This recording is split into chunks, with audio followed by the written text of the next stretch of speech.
We got a slightly different intro today. You know, structural changes and the likes. Yeah, it's a little different.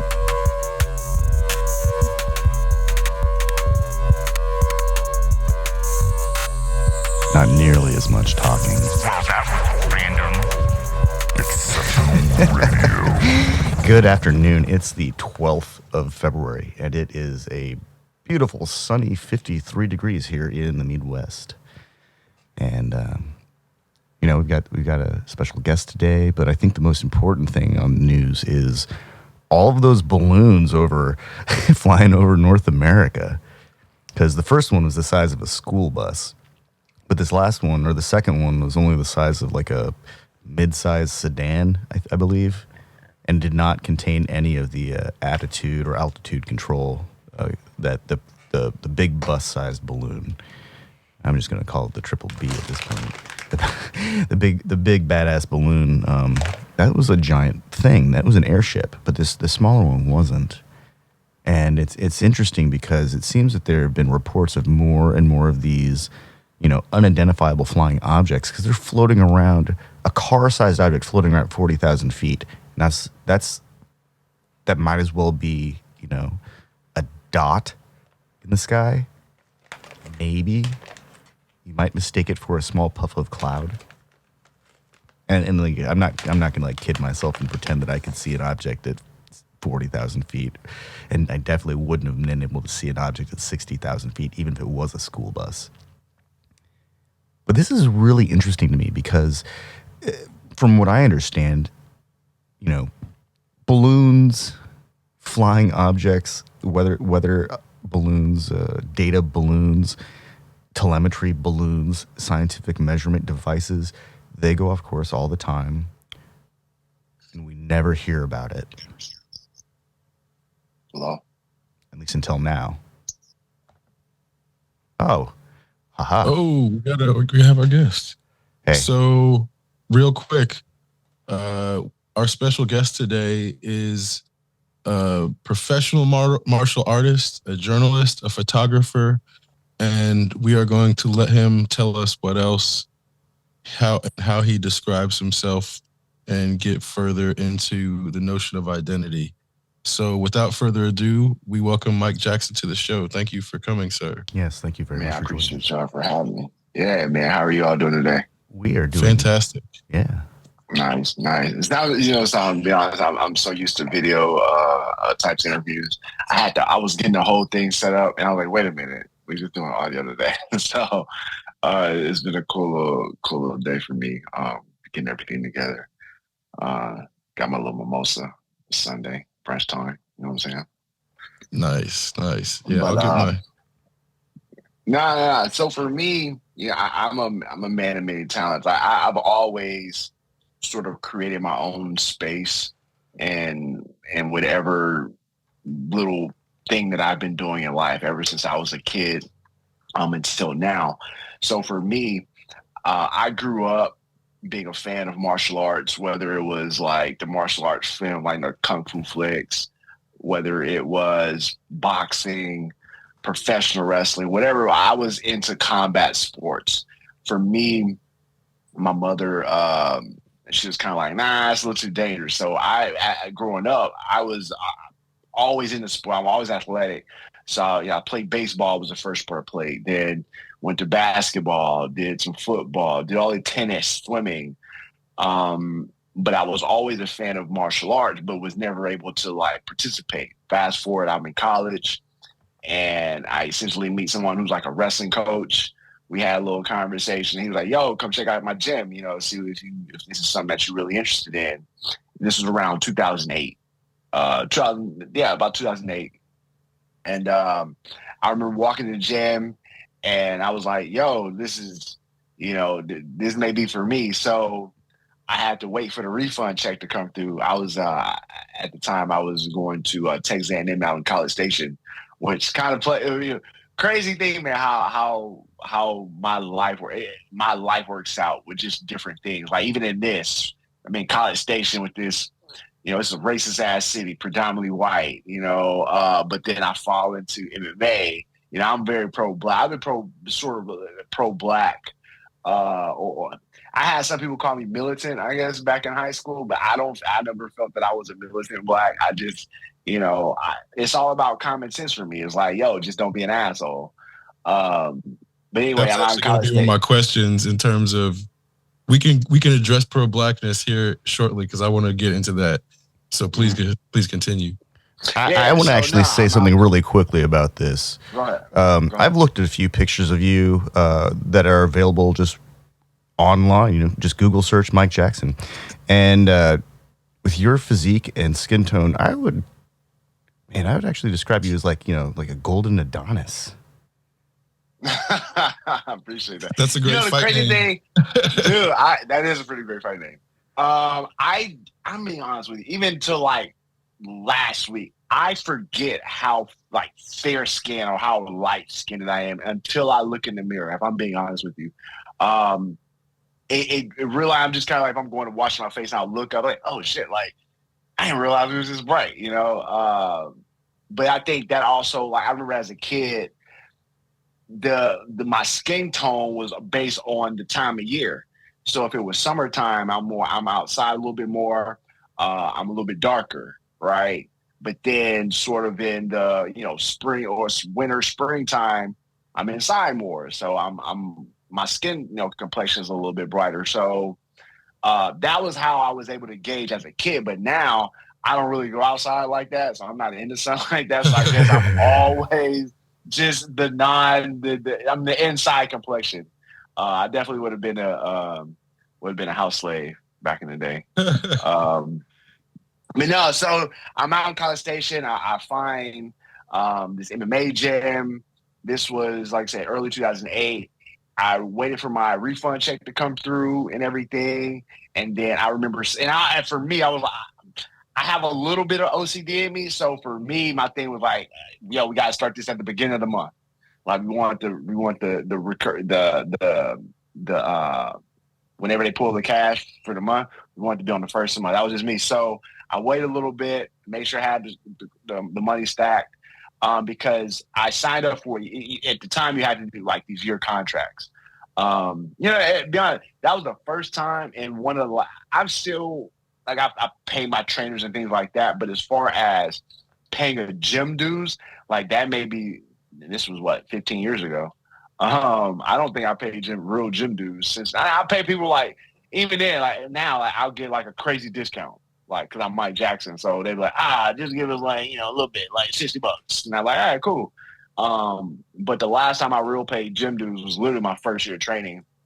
So I go in, I signed up for the year, and I was like, yo, this is for me. But when I say for me, I never had any like dreams or aspirations of like getting to the UFC. And again, this isn't what it is. This is MMA then isn't what it is now. So now you're gonna have. I mean, like now I remember training with kids. Like they were literal kids when I'm training, and now these kids are on the cusp, or they're kids who are literally in the UFC now because that was their goal, from the beginning. But for me, I just wanted to do some cool shit. Like I've always been someone who just wanted to do cool shit in life. And I felt MMA was the perfect avenue and opportunity for me to do so. And man, I just jumped in. I started doing like these video blogs. That's kind of and backstage interviews, and that's kind of how I built my name on the media side. And then I eventually jumped onto the photography side, and ever since then it was just but at the same time, the sport itself is growing, right? So I used to tell people like my shit always works out sometimes because I'm always in the right place, right time. I know the right people. And again, it's not even like I'm trying to do these things. The shit just happens. Like I wake up and cool shit happens for me, right? So it's allowed me to be in this space where I'm not working a 9 to 5. I'm not out here like, man, like how I'm a feed my family or free myself, It just comes. And so I remember waking up one day and I was like, oh shit, like this is what we're doing. Like doing some cool shit in MMA. Fast forward a little bit, and it was like, yo, you want to fight CM Punk in the UFC? And I was like, wait, what? And then I was like, yeah, let's do that too. Right? Why not? You know? And just more cool shit happens. And like that is a branch that goes somewhere, right? So for me, like I said, it was always right place, right time. And then I realized I had a platform, right? And you know, I had the Black Power tattoo I have on my chest. I got way before I got into fighting. And some people don't realize this. The base of MMA and combat sports is white nationalism. It's these MAGA dudes, these, you know, these kinds of people. Because it's fighting, right? When you think about someone who's a liberal, and let me preface this by saying the two-party system is ass. I'm neither liberal, because I don't believe in all that like labels and shit. Because the whole thing is about people vote for like things that benefit them, and the labels really fucks people up. So I've never seen myself as anything but myself, and it's like, yo, I'm for the. I believe that people in general should all have a quality of life about, you know, they should live a quality life. Nobody should be out here destitute. No one should be poor. You shouldn't have these homeless communities and shit. And all that happens because people are greedy, right? That had nothing to do with politics. It's greed, no matter which way you look at it. So I don't really identify myself with that. But the majority of people do. They get caught up in the game of politics because they being used, right? So when you look at what MMA is, the foundation, it's a lot of white nationalists in MMA, right? But the thing what people don't understand is that when you're in, again, just without making it jumble. So when you're in MMA, the primary objective in MMA is to get better, right, at fighting and combat sports. You're not worried about what someone's political ideology is, right? In an MMA gym, you're going to be training with someone who could be someone who does live in one of these homeless shelters, right? All the way up to doctors and lawyers and these professionals, everywhere in between. So when you're in a training room, again, like your main objective is not to get punched in the face or to get strangled. You're not worried about like what this dude's beliefs saying outside of, I hope this dude can't strangle me. Right? That's literally all you. So people don't get it. Like, so even with this whole Jake Shields thing that I have going on right now, people are siding with Jake because he's good at wrestling. Like that's literally it. Like he's good at this thing in MMA. Right? So if you're a fan of someone in MMA, given what MMA is, it's combat sports, it's fighting. If you're a fan of that person, you have no idea what these people are doing on the outside of their lives. You're just a fan of that person because you enjoy the sport. You see they're really good at this sport they're doing. So when the person that you're a fan of goes and does some crazy shit on the outside, right, it's all jumbled together. So if you support that person, you're going to support him in the crazy shit. Oh, I don't. He's cool. But then also the other variable to this, the other layer to this, is at the base of it is white nationalism. So if you have someone in this industry, in this sport, who does some white nationalist kind of shit, and no one checks them about it, people are going to support that, which is really weird to me. But that's society. That's the way we live in. So, like I said, I wanted to use my platform, particularly in this crazy space I'm living in, how things have multiplied exponentially in the past, 3 years, 4 years. Before we move on from this subject, I want to ask, because this is like a very, I started following you around the time, I think, when you started using your platform for that reason. And normally I would be the type of person to give Jake Shields the benefit of the doubt and be like, he might not be racist. Right. Except for the fact that before you started calling him out, he had gone after Cardi B for no fucking reason and singled her out and tried to be like, this is an example of blah, blah, blah, a bunch of anti-black shit. Meanwhile, as an Afro-Latina, she came back and used her platform to put him in his place because he had no reason to call out Cardi B. Like, I don't listen to Cardi B's music, but I don't know how she treats and raises her kids. So I'm not going to use her music as a way to say this and that about how she raised her kids. He was way out of pocket. So I can look at him and be like, oh, he does anti-black shit.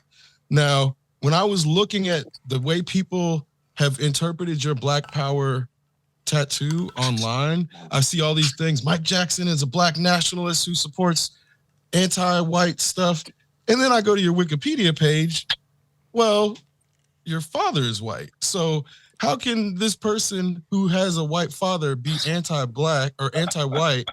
And it's like, you just have to take 2 fucking seconds to just look at this person's Wikipedia page. So I'm like, I know as a black person, if you get identified as black in terms of like the way people treat you, nobody can take that shit away from you. So nobody can take away your blackness.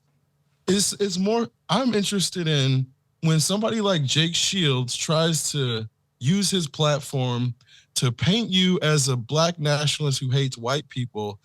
How does it make you feel knowing that your actual father is white? So actually, let me stop you right there. Let me stop you. First of all, it's Wikipedia. That's not real. That's real. So the whole Wikipedia thing was probably done by Jake Shields. That's crazy. So here, man, let me break this shit down for you. People really go, first of all, the shit doesn't bother me one bit. Let me preface this because, man, there's so many layers to this. I don't even know where to start. How to describe this and make sure it's all sort of played out. This is unconfusingly. Amazing. All right, so let me start at the top. We are in a race war.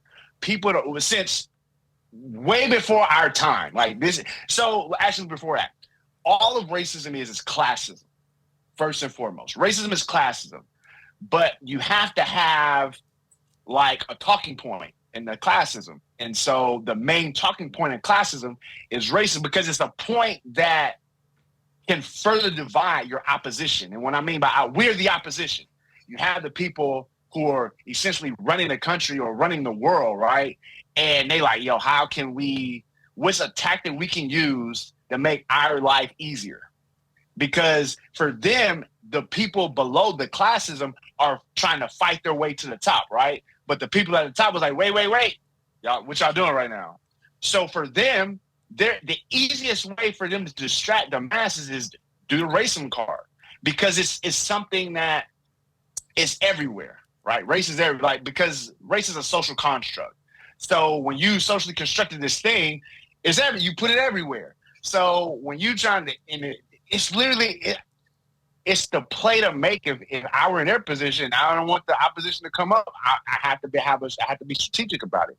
So you play the race card and divide it, and that in itself distracts us. So now the people at the top is like, yeah, we cool now. Because we don't have to fight.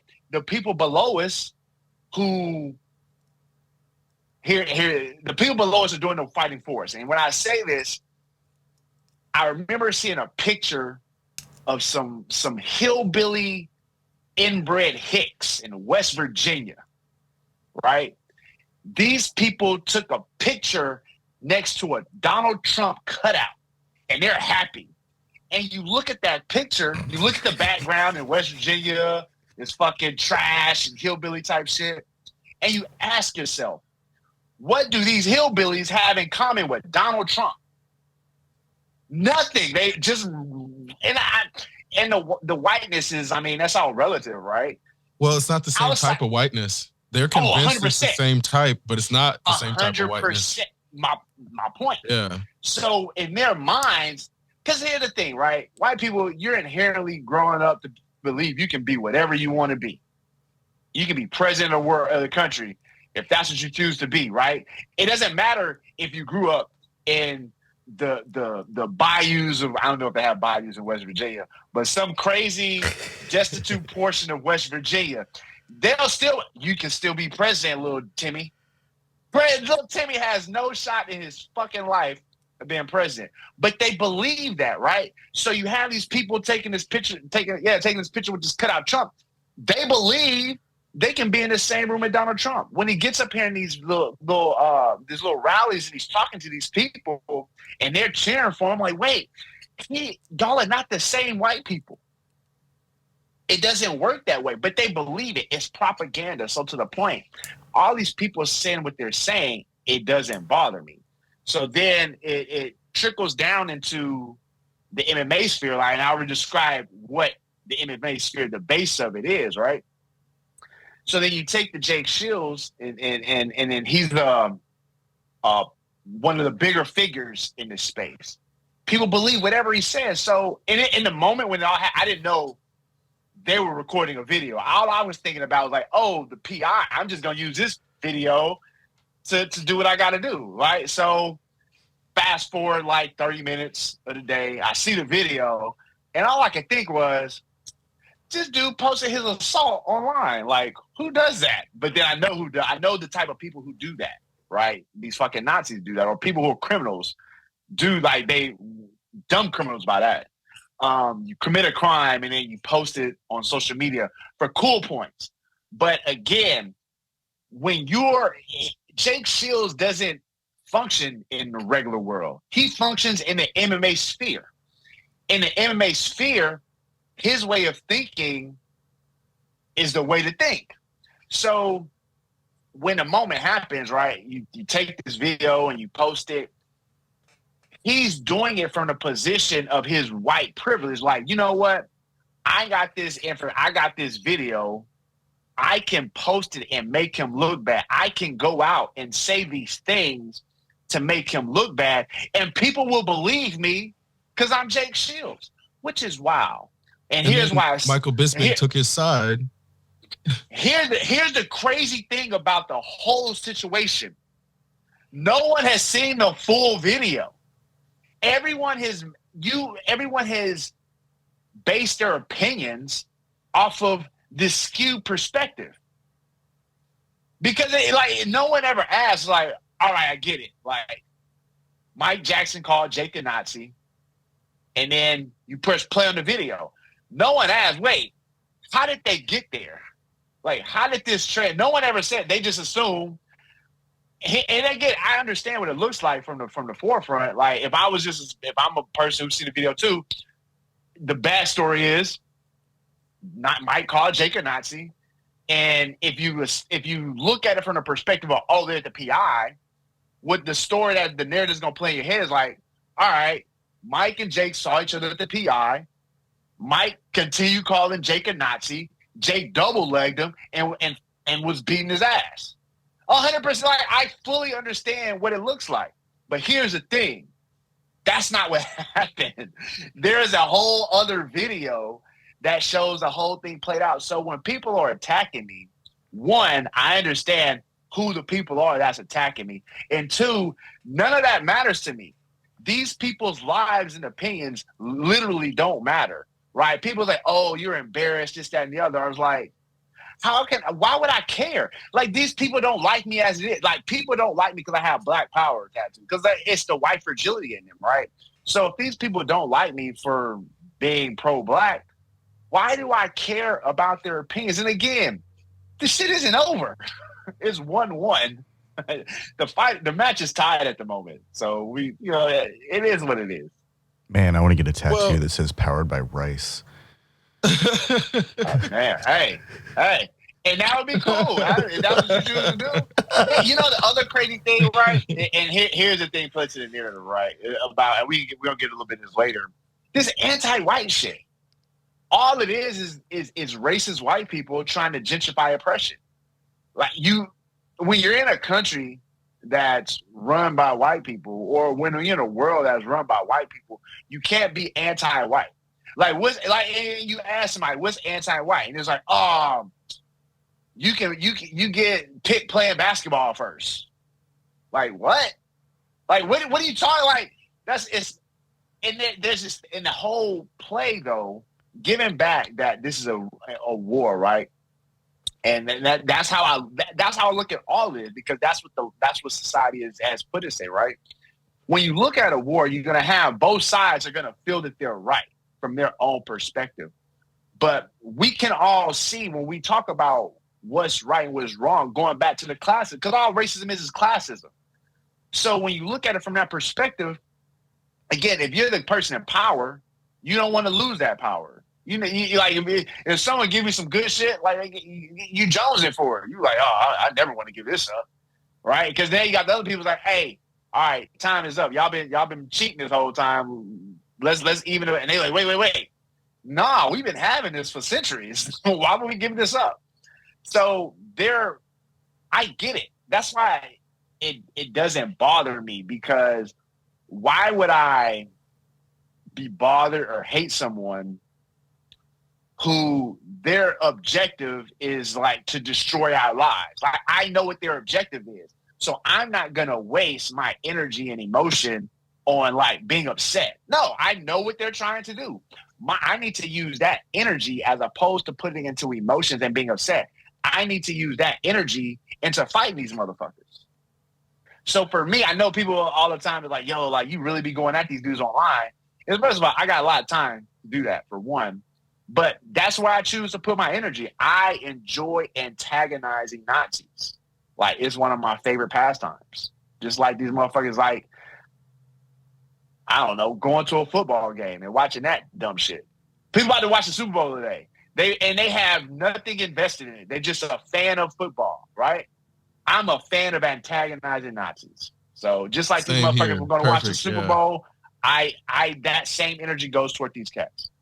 I really appreciate that. And then while we're on the subject, let me allow you to define pro-Black for yourself, so the people online aren't the ones, the actual Nazis are allowed to define pro-Black for you. Yeah, well, given, and again, context and everything matter, and that's how I live my life. Context matters. I'm a logical thinking person. In the context of, I don't even like to call it white supremacy or white superiority. It's white mediocrity.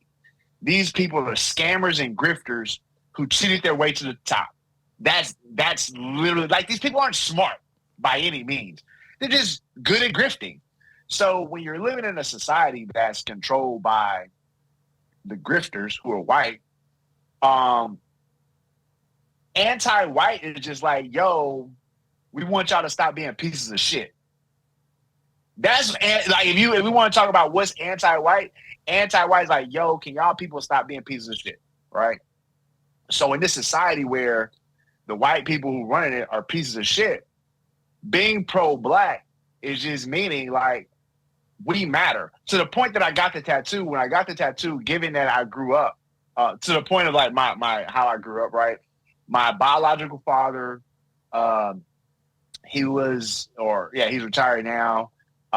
He worked for the Houston Police Department.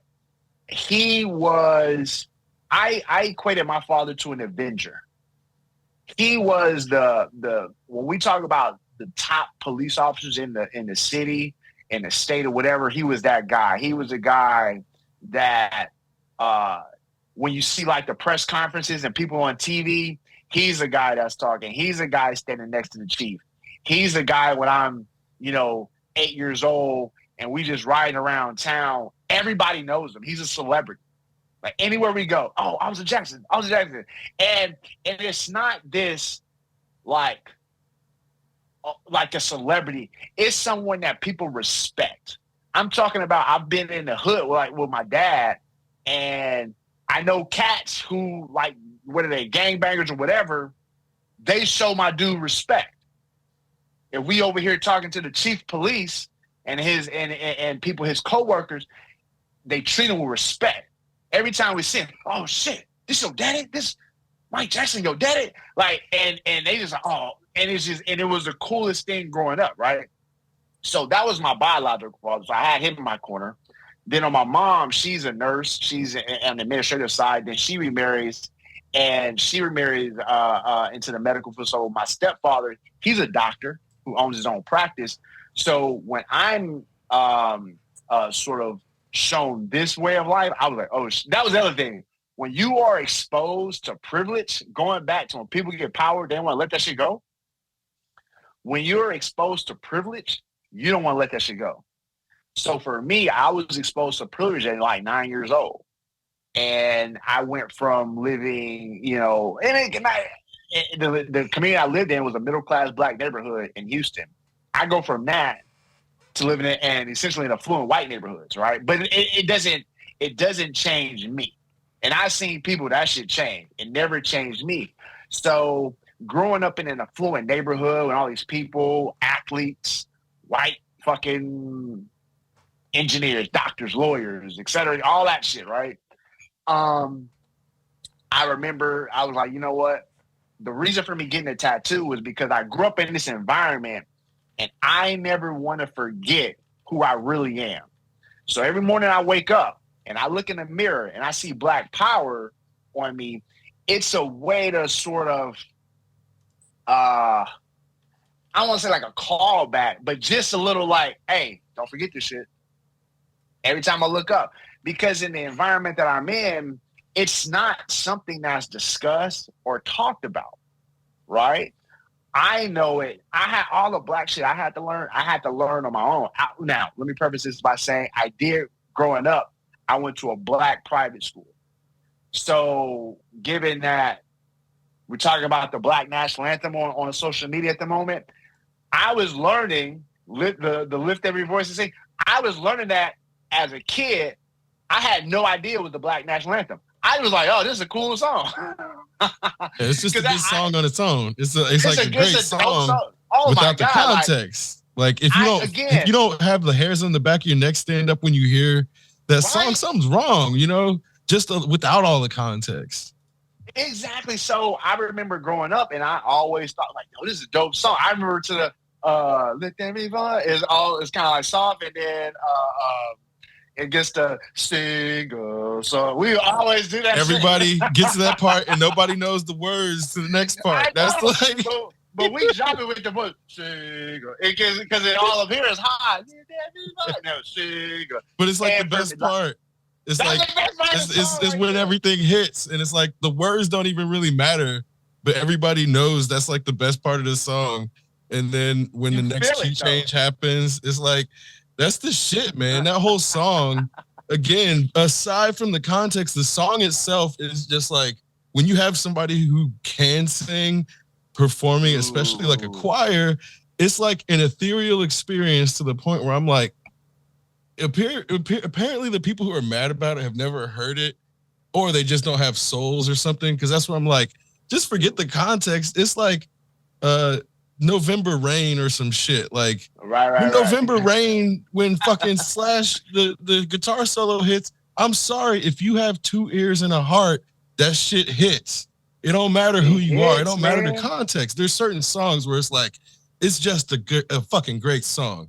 So when people are mad about Lift Every Voice and Sing, this is where I'm like, okay, we have a bunch of people who need to learn about Black history, but are also getting legal protection to not have to learn about Black history. And this is why I support people like you, because you actually like, you don't care you don't care about their feelings, but also you force them to confront you have a privilege that I was wondering if that's the case, because I actually grew up like going to like a private white school and like my parents were upper Black middle class, which is basically like, it's like when you look at the classism, if you don't remember your Blackness, it's easy to make yourself think that you're part of this upper white class, which the white people who are lower class can like convince themselves that they're part of. And that's also, I'm glad you explained that in terms of you almost have to remind yourself like, hey, at any given moment, they'll throw me out and like, no longer am I going to have any sort of privilege. Any given moment, this can go away. And I think that, ooh, man, and it did go away. My stepdad, he did some dumb shit and it was all of, I think, even with white people, and he had that, I could tell he has this power. Like, because my stepdad, he was really smart, and that was his thing. He felt that he could fuck with people because he was smart, right? My dude was hella book smart, but he tried to fuck with the wrong white people and they got his ass out of here. It was like, Dr. Grant, sit your ass down. And again, going back to the white people who are in power, when you have power for so long, you got these other people saying, hey, we want a little bit of that. You like, right? But on the flip side, for black people who have power, the white people will take that from you swiftly. Because they don't give it, you got this power over here, and they gonna let you do your shit. Go do your shit over there away from us. But then once us starts getting involved, they gonna shut that shit down real quick. And that's what happened to my stepdad, right? And so because of that, life changed a little bit. But by that time, I'm an adult, so I'm able to finagle it. But I've already had that experience. And I was like, yo, like, my life was shaped by that. My life was shaped like, when as an adult, these are the things that I need to sustain myself. It was the privilege. It was things that came from the privileged lifestyle. But it's funny though, right? When I go back to Jake Shields, and it's funny because the dude, his whole thing about not being a racist is saying like, oh, I grew up around black and brown people. Like I grew up from the hood. Like I'm hood. Even even when the whole thing is had like all you think about, because it was a gang attack. It was really what it was, and it was him. It was Dewey Cooper's bitch ass. Who Dewey Cooper thinks he's white anyway. He's a lapdog for white nationalism. But then you had like 5 or 6 other like little. I don't know who they were. I have to find out. But I'm thinking like Middle Eastern or Armenian kind of, that white Middle Eastern kind of vibe. Because I remember I'm trying to get my shit. Because again, I was like, it's a gang up here. I need to get the fuck out of here. Jake is saying something. He's like, bro, like, he says, he calls me a black racist because I hate all white people. First of all, I've never said anything about white people in my life. I've never seen it one time, which is where I'm always confused. I've never seen it one time. Or talk about it in interviews. Never. It just so happens that the people I'm talking about are white. That's all. That's it. You know, and people don't get, like, people are so confused. They see me saying all this crazy shit to white people, and they're like, "Oh, you hate white people." I was like, "Wait, where did you see? Like, show me where I said that." Like, I never said it. No, I have a problem with Nazis. It doesn't matter if you're white, but it just so happens that a lot of Nazis are white. So the Nazis I'm talking to, yeah, I talk to black Nazis. I talk to Mexican Nazis. I talk to Asian Nazis. All y'all can get it because it's not about white people, right? It makes no sense for me to hate white. Like, that idea in itself is so stupid, right? Because I mean, I was like, all right, if I hate white people, then I can't fuck with nobody. And particularly in this sport, that's all white people for the most part. That's a really good point that you raised. There are Asian Nazis. We don't see them in America because they're in Asia. We have a mutual friend who was one, who identified one, and I'm not going to say her name, but she was half Korean and half black. And when we were in high school, she was definitely a Nazi, but her friends like let her. She had a very strange. So it's like you kind of gave her the benefit of the doubt, and you're like, you know, she's going to come out of it eventually. And she did, and became very pro-black. So it's like, it's this Let weird. me actually. Okay. Sorry, go ahead. No, it's weird. Go ahead. I want you to finish. It's like when you met her in high school, like you hear these things about her, and then you meet her, and then you're like, she's definitely racist towards black people, 1,000%. But her dad's black. So, we have no sound. Oh no! What the heck? Yeah, shit. It's not. There's no sound. There's. It's not coming out on live. Weird. Well, I've got it. Hold on. Okay. Yeah, somebody just put sound issues in the chat. Sorry. Oh man. Well, that's shit. I know that feeling. Okay, we're back. Damn.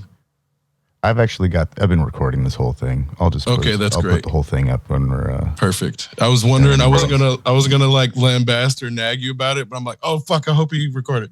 Right. You know what? Quick, This is one of those Sorry, weird growing pains where I foolishly allow the system to do some update, and then assuming that everything is normal because 95% of the time Right. system updates, they come out and everything's fine. But today, of all days, of course. Yeah, well, my bad, it makes guys. sense though that I will fix this. I'll fix this in post. Oh, great. So let me tell you real quick. So people, they get confused, right? And the reason people are confused because they're ignorant. No one like reads books or watches historical docs.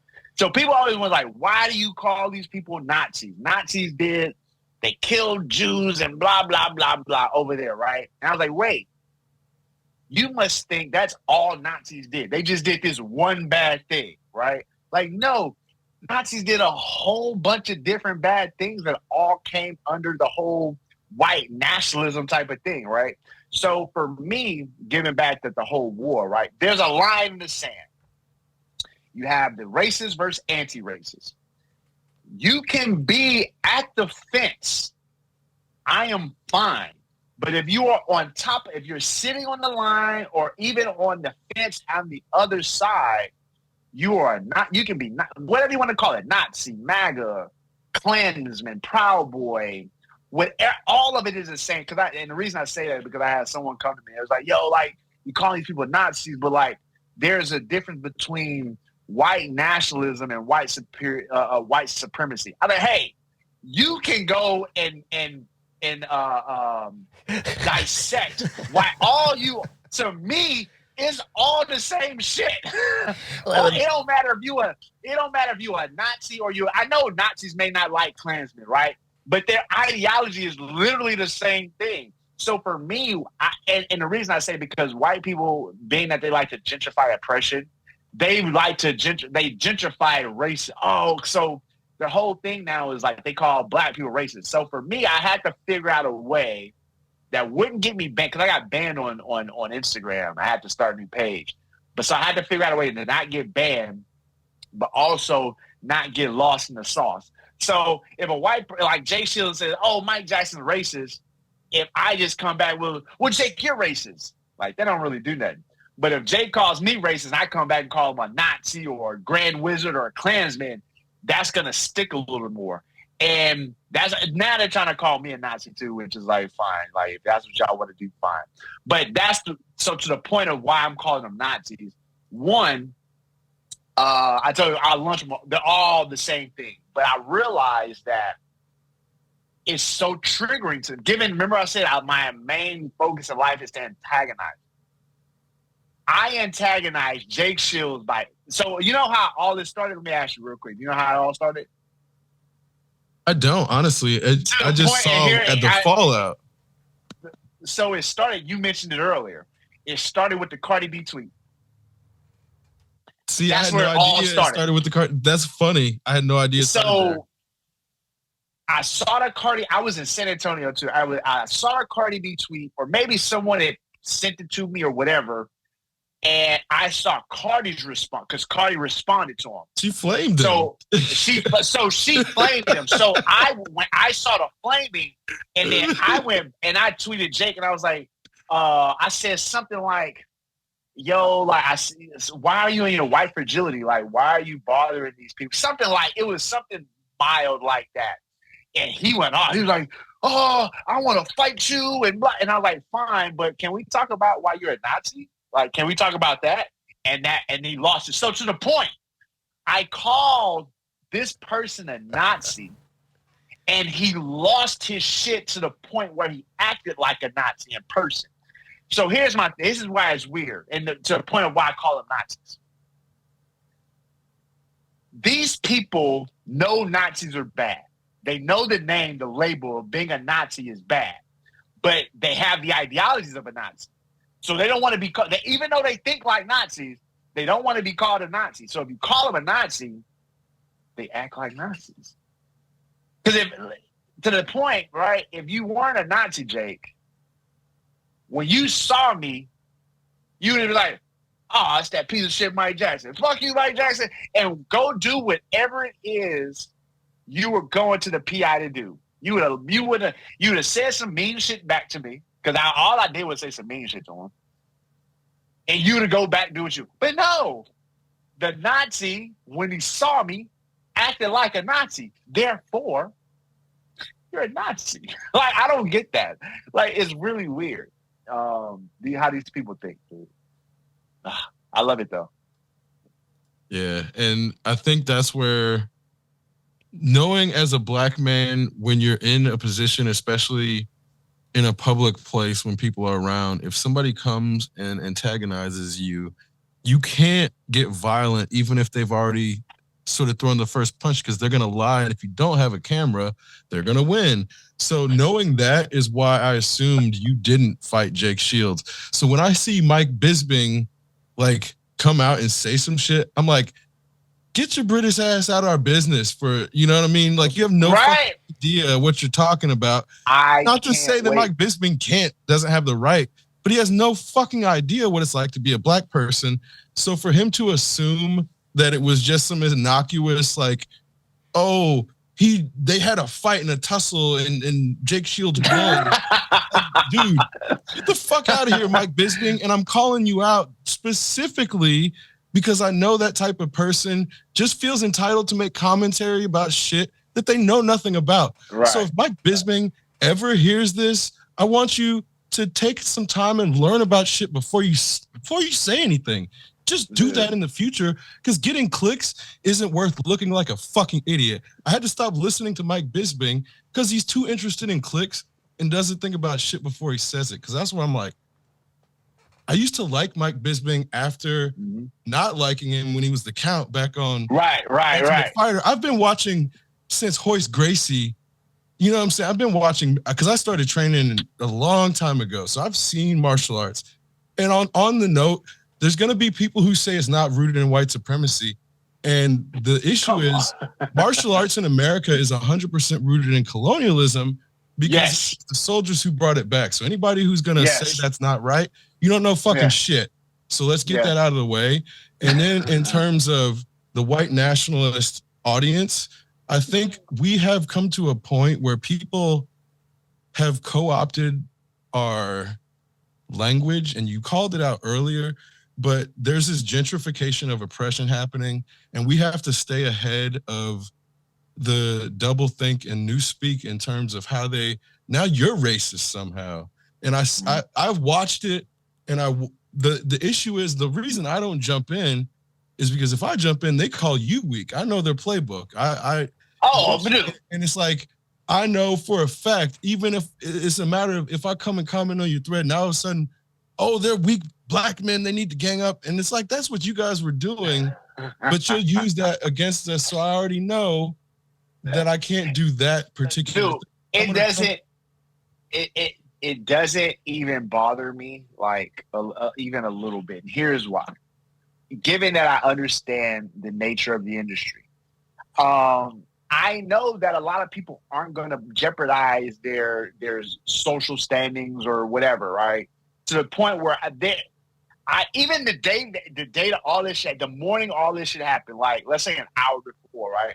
I remember sitting down in the lobby and I was drinking a coffee, and a guy who worked, I don't think many people know him. He's an integral part. He's like a cameraman, but I want to say he's Hispanic. Anyway, I know him just because I've been backstage. He's in Dana White's blogs and stuff.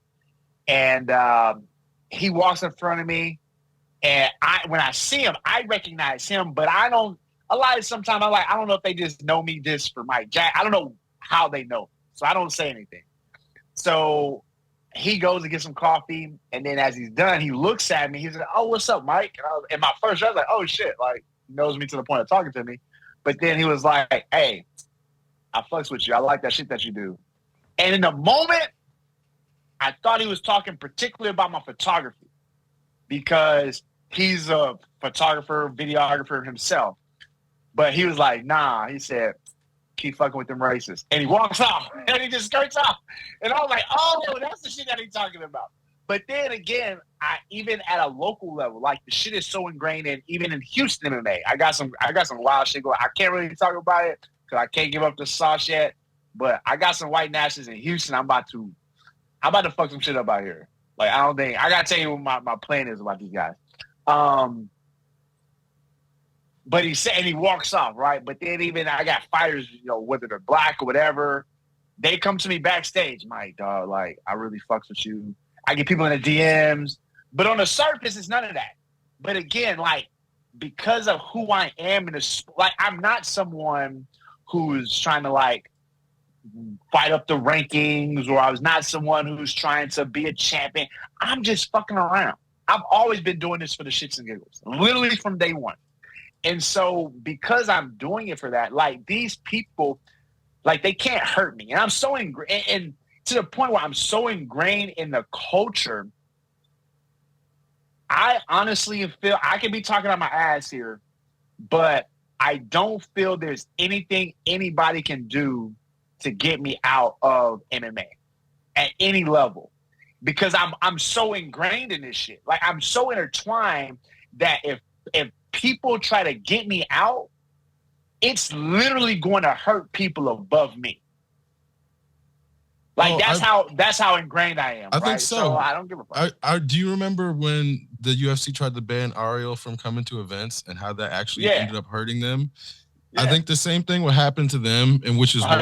Why they were quiet about releasing you, because they knew coming up, they had to do it during January, because if they did that shit during Black History Month, it would be some fucking outrage. So that's where I'm like, they definitely know that they can't come out against you publicly at this point. Yeah, for sure.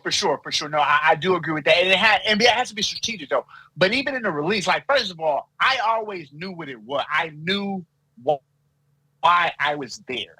So the release, that when people say, "Oh, you got fired," no, I didn't. Like I fulfilled what I was there to do. I was there to beat the shit out of CM Punk. And anything after that was extra, is what it looks like to me. Literally everything was extra. As somebody who's watched MMA for a long time, that's exactly how it looked. And I'm glad you said it before I asked, because I was gonna ask you that specific question. But that's exactly how it looked from somebody who knows how contracts and like careers work. It looked like exactly this dude who like, I don't know, like that's also why I wanted to get your history of martial arts, because I'm like, I don't know when I did at the beginning, I didn't know when you started, but I'm like, I don't know if this was meant to be something that he was into for his entire life and planning to be into forever. Right. When he came in, because that's not necessarily how it looked, but to hear it from your mouth, now I know for sure. So right, no. It was all for the shits and giggles. It was all like I was just hanging like, so even to tell you how before the call came. So for me, I had already started doing pro boxing, pro kickboxing. I was going to venture down that road. I had been training, like even now, this has been the longest I consider this a vacation. So I had to fight in October. I had the reason I'm doing I call it because I had surgery right after the fight. And it was like, yo, like you got to sit out for like 6 months. I was like, well, fuck it. I've literally been training my entire life. I need this break, right? So that to the point I had to like sit myself down. But before then, I had an injury. I was taking some time off. And my mind was like, all right, because I'm primarily covering like MMA, I want to have like one MMA fight a year. That was my mindset, right? I was like, I'm gonna go fuck around and do the boxing, kickboxing thing. But because I'm covering the sport, let's do one a year, right? So that was my mindset. Fast forward, like, let's say a month, then the whole UFC thing starts. And it's like, wait, I get to make my debut in the UFC? Like, come on, like, these are things that, to the point I said, just good shit happens sometimes for me. Right place, right time. And that opportunity came. And so it kind of changed it changed the narrative in my mind. Just was like, this is going to be a completely different platform for me to use my shit. That's literally all it's been for me. And people like, oh, you wasted opportunity. But first of all, no one can tell me what I've wasted, nor they can tell me what I deserve. All these people, oh, you don't deserve to be there. Who the fuck are you? Like, you some dude who's literally watching me be there. Like, why am I supposed to care about your trivial opinion? It don't matter. Like, and that's what, and they get mad when I tell them that, because over the pandemic, I came up with, there's these theories that I've come up with that are essentially like how I come up with these ideas. One, no one sees himself as the bad guy. That's the first one. And two, no one sees himself as wrong until they're proven otherwise. So whatever your like logic and ideology is, whether you learn it through growing up or experience, whatever, you feel you are right. And this is the right way to do it until someone proves you otherwise. But the thing to that is you have to be willing to be proven otherwise. If you have this idea and you just like, I'm going to down this hill, then you're going to down the hill. To the point, Ashley Babbitt died on her hill, right? I love bringing her up because people like asking me about her. And here's what I say. Up until that moment, Ashley Babbitt was a piece of shit person, right? And that bullet cut off the timeline. But let's say that she didn't die that day. She would have left the Capitol, still a piece of shit in that moment. But I felt Ashley Babbitt could have potentially turned her life around and become a better person if she wouldn't have died that day. Because it wasn't like she wasn't Donald Trump, she wasn't Mike Pence, she wasn't someone empowered fucking people over. And that's the difference. It's like, what have you, are your actions redeemable? So until that moment, her actions, I felt, from my perspective, are redeemable. Everybody, whoever went to the Capitol, all of these people, they're as long as you wasn't killing nobody, whatever. If you just stormed the Capitol and you was on some MAGA shit, fine. You're an asshole and piece of shit in that moment. But let's fast forward 5 years. I was not even 10, 5 years. 5 years, you realize you did some fucked up shit and it messed your life up. Now, you're still a piece of shit for those actions, but I can't say that you can't do some new shit that'll kind of balance that fuck shit out. I can't say that. But okay, I have to give you the opportunity to do that. What made you come to this realization of that point being something that epiphany point needing to happen for somebody like Ashley Babbitt to become a less shitty person? Because I can remember, I was never necessarily a shitty person, but the thing you described, I can remember exactly when I experienced it. It was, I can describe it as if there was like a 5-foot radius bubble around me that I thought I was the center of, and suddenly that bubble popped and I realized there was like an entire world that I was not the center of. And the thing that made me realize that was that there were we had a presentation in, I think it was 6th grade, about child labor in Nike and how they were still using child labor to make the shoes. And it was like that realization. I was like, oh my fuck, I am wearing shoes that were made by children. It was like, I can literally remember sitting in the chair and like that bubble bursting. And that, again, it was like, I started to recognize my casual consumption that led to somebody else receiving harm. And that happened in like 6th grade. Clearly it happened for you at some point. Like, what was it that made you come to that realization? Man, I couldn't even tell you. So here just to tell you how I live life, because the foundation of how I live life is context matters. And the reason I say that, because that matters, context is a part of literally everything that we do. Given, if you kill somebody, there's murder, and then there's manslaughter, and then there's variables. Like, it's the same action. That person I killed that person. But context matters. Why did I kill that person? And so growing up, I always knew there's going to be variables to share, right? Even let's give it to like just wars and the American thing, right? So we all know America's a piece of shit country because they do some fuck shit, right? But my interpretation on that is, why was the fuck shit done? Did this prevent some other crazy thing from happening. And then there's levels to the point that there's levels of racism. Like there's levels to give a fuck about things too.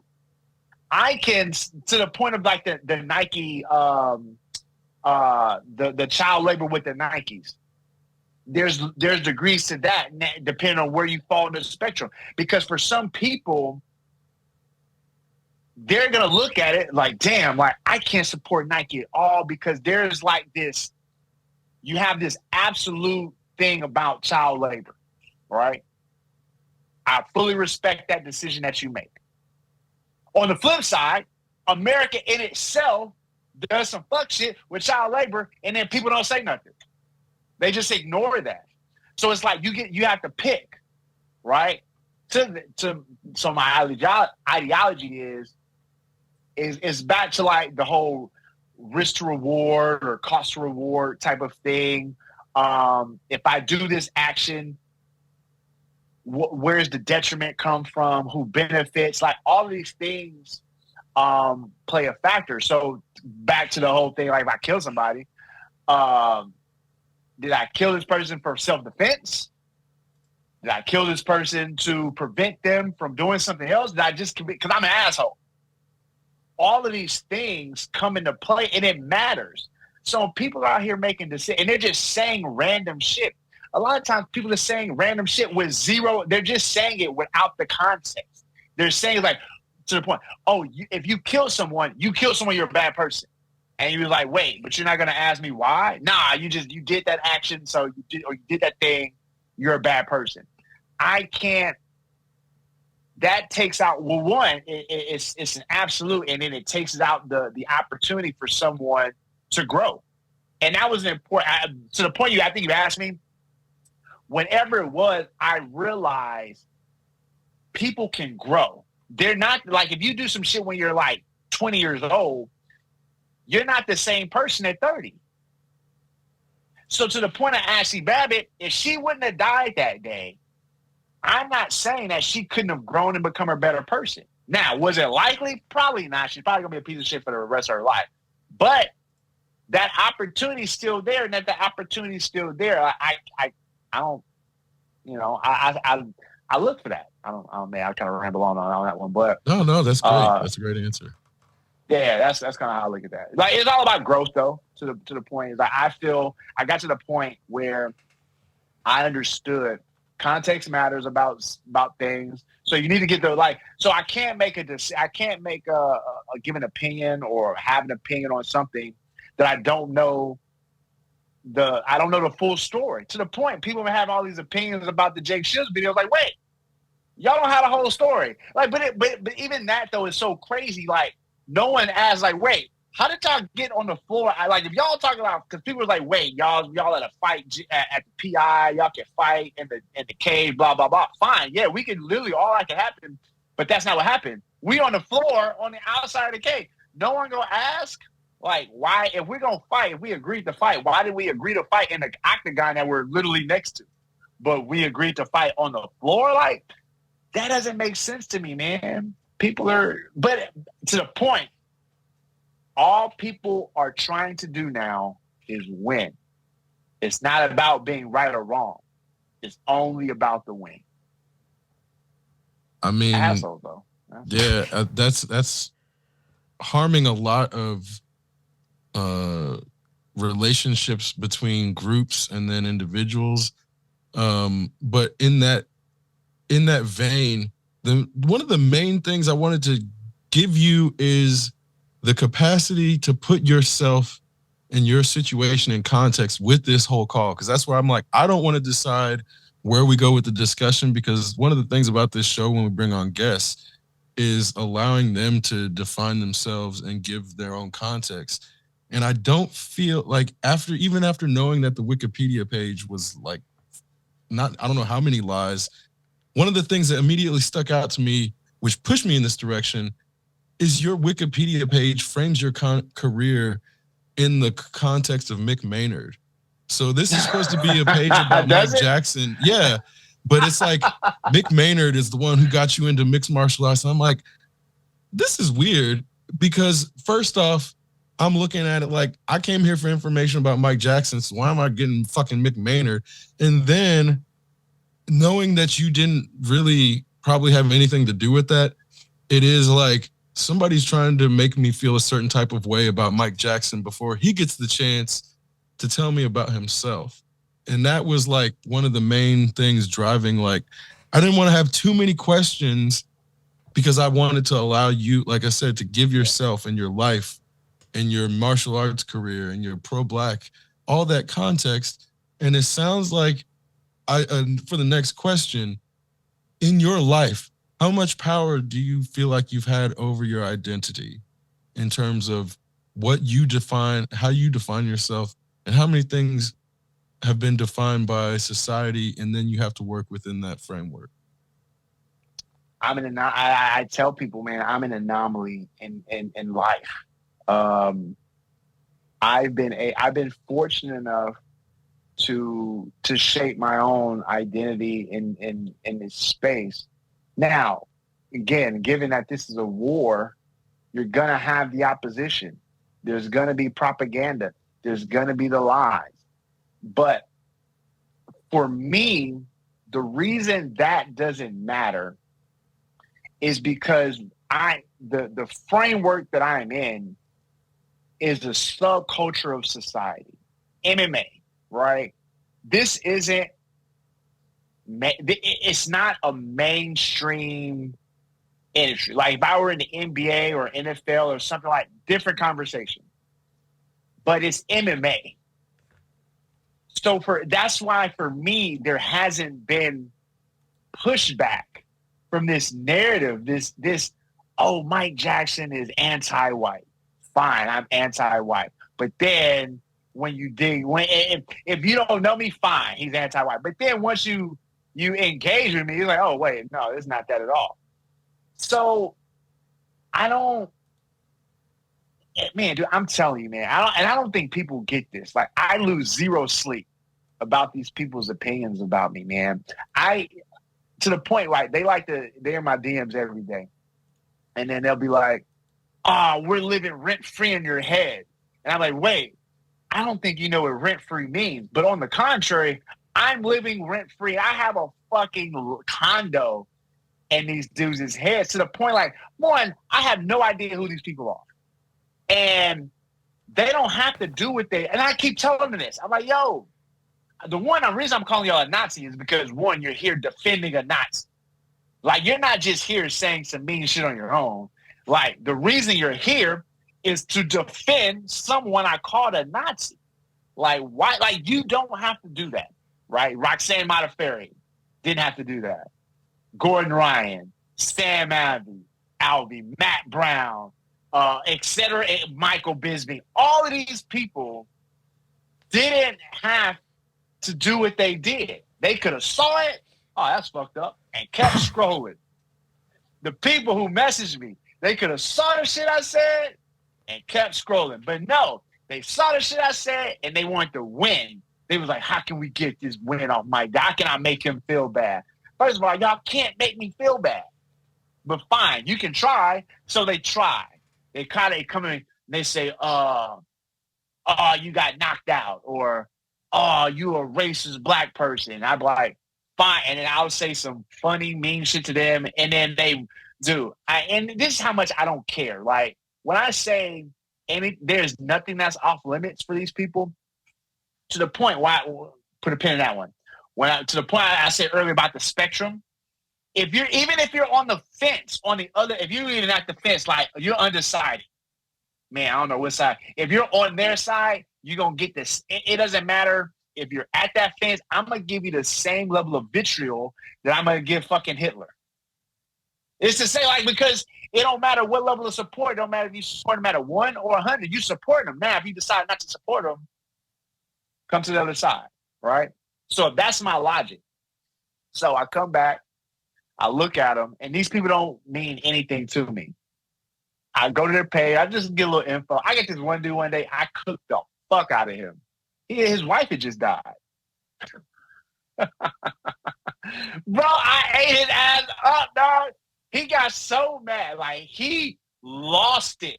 I clowned him, his dead wife, his bastard kids. They all got the ether that day. This dude was in my DM. He lost it. He's stalking me. He's trying to tell me where my kid go to school. He's trying to tell me where I live. And all I can do is laugh at him. I was like, see, you chose to stop here. I don't know you. I didn't ask you to stop in my DMs. And then in my, like, you, it's not even just like a comment on a thread that passed your feed. You had to take the initiative to click on my page, to click on the messenger button, to type out all this shit, to hit send, and then wait. Fine, wait for this L. And I gave it to him, and he fucking lost it. And that's what I'm telling. Like, I don't go around bothering nobody. I'm over here minding my own business. The only people that I bother are people that are in power position at the day, that particular day. Jake Shields in a power position in an MMA sphere. He gonna say some mad anti-black shit about a black woman. No, you can't do that. When I go at politicians, when I go at a Greg Abbott or any of these bozo clowns, this silk with the diamond and silk when that chick died, good for her. Good for her. She needed that. So actually, all these people are in the same boat for me. Like, there is no difference between these people. But for whatever reason, they like to attack me. And the reason they like to attack me is because they know, like, there's a time shift, right? And the shit going back, here's when the shift happened. It happened when Obama got elected. Because I'm in College Station at Texas A&M, and y'all heard recently about the little fucking Nazis who did the little affirmative action bake sale? What? All right, so essentially this is the play. And I saw this back in like 2000. When did Obama win? 2008? 2008, I think, right? Yeah, so I was seeing this shit back in like 2005, 6, 7, right? So here's the play. The Nazis at whatever school, they do a bake sale. It's a affirmative action bake sale. So the idea is, if you are, and they based on race. So if you're white on the affirmative, you pay like the most money. If you are Asian, you pay like, let's say if white people pay for the price of a cookie. I pulled up the list. Asian males will pay $1.50. Asian females will pay $1.25. White males will pay $1. White females will pay 75 cents. African American males 50 cents. African American females 25 cents. Hispanic males 50 cents. Hispanic females 25 cents. Native American free. Free, yeah. So right. So they actually changed a little bit. So back when I was, this was in 2016. Yeah. Yeah. So I'm talking about, like, let's say 10 years prior. Why do I have to pay more for the same damn cookie? Like, objectively, affirmative action, bro. So the idea is that again, context matters, right? So the white people are like, yo, we're white. We gotta like do all this other stuff. And so without context, I fully understand where white people are coming from with their rhetoric, right? But then you say, hey, give me context. The context is that white people have been running shit for forever, and they've been shitting on other people for forever, and the other people are like, hey, can we get a little help here for y'all not shitting on this? And then the white people are like, wait, why y'all mad we shitting on y'all? Well, obviously they're not done shitting on people. This is how life has been our entire lives. And we're like, well, yeah, we know that. We trying to change that. But again, when you've been right the whole time, and then someone says, hey, you're wrong, you take offense to that. You don't ask, hey, why do you think I'm wrong? You just go like, and you're like, wait, come on, can we not have a conversation? And so that's how everything unfolds. It's because white people never want to have a conversation. They're trying to ban books. They're trying to ban literature. They're trying to ban conversations about their fuckery because they know they did some fucked up shit. That's the whole to the point, like, that's always been the play. Like, that's why I don't get mad when I see this shit. Because it's the expectation. Like I'm expect all the things that people are doing, I've expected it. So I don't get mad to the point where I say I saw the shift. I'm seeing the bake sales and everything. I'm seeing Obama win. I remember how life was in Aggie, little fucking College Station before Obama won. When Obama won, bro, that's literally been. It was like when I can't remember. It was the Archduke Ferdinand when he got killed and how that started World War One. It's the same. It's literally the same play. I tell people because Archduke got killed because they did what he did. That started the fuckery in American society where the whole capitalism thing and then the Patriot Act, all that kinds of shit that's been going on where the government's been overreaching. It all started when they off friends Archduke Ferdinand back in I don't remember like the 20s. I don't know. That's when all that shit started. But like I said, that's the same thing when Obama got elected. The white people was like, wait, there's a black president? No. And they lost it. And that's to the point. That's how Trump got elected was because white people were mad. Obama got elected. They was like, we can't stand it. And then all this has happened. It's because people have been manipulated to feel that black is bad. Like that's what all this is about. It's the idea that black people are less than. So to the point where we having these arguments and these conversations with the Nazis, right? The reason they don't see themselves as being hypocrites or all of that, to see yourself as a hypocrite, you have to look at the person that you're doing fuck shit to as your equal. If you don't look at us as your equal, there is no hypocrisy. So like when white people do some fuck shit, right? And then like a black person does the same, like they do some fuck shit, they go, oh no, that wasn't that. And then a black person does the same thing and then they hound about it. And they be like, wait, buddy did that over there. And they be like, it's not the same thing. The reason it's not the same thing to them is because they're white. That's literally it. That's literally the only thing. And because of that, that's what we have to fight against. To the point where when they challenge me, I don't get mad at it because I understand it's the play. All these people are doing, man. I watched a Hitler doc. I'm really fascinated with like Nazis and all that.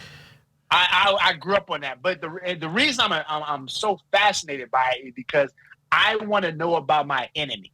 I want to know how my enemy moves and how I can defeat them. So I'm watching this Hitler doc, right? And as I'm watching the Hitler doc, I'm like, wait,